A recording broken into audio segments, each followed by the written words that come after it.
So if we look at the digestion of lipids, the only place that this is occurring is in the small intestine. So now we're eating our hamburger. Now we're looking at the greasy fat on the burger. What's happening with that burger fat? So we chew it up in our mouth. It gets mechanically digested.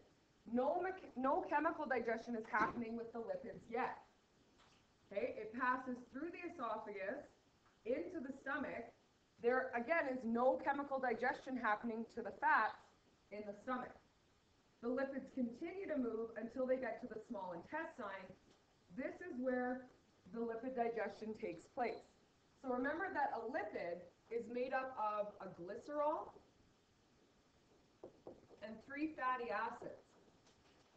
And this macromolecule is too large for your small intestine to absorb, but through hydrolysis, through breaking this down into the individual parts, the glycerol and the fatty acids, then it can be absorbed. The first thing that happens is your liver produces something called bile.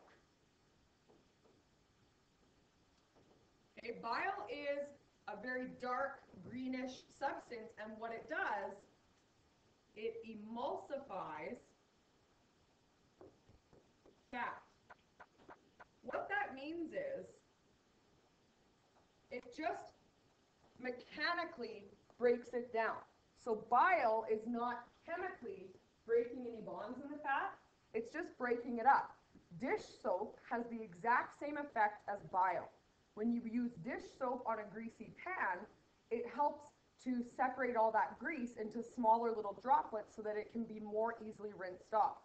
Chemically, it's not breaking it down though. So the emulsification of fat happens with this stuff called bile. The liver produces it, but then it gets secreted into this other little organ called the gallbladder.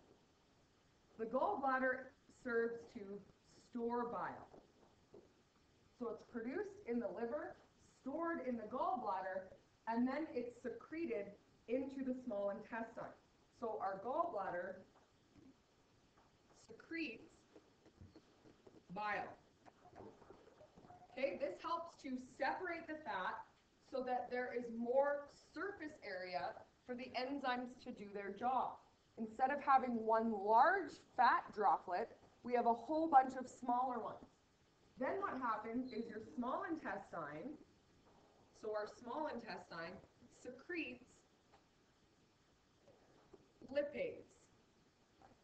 Okay, lipase is an enzyme that breaks down lipids. So this allows the hydrolysis of lipids into glycerol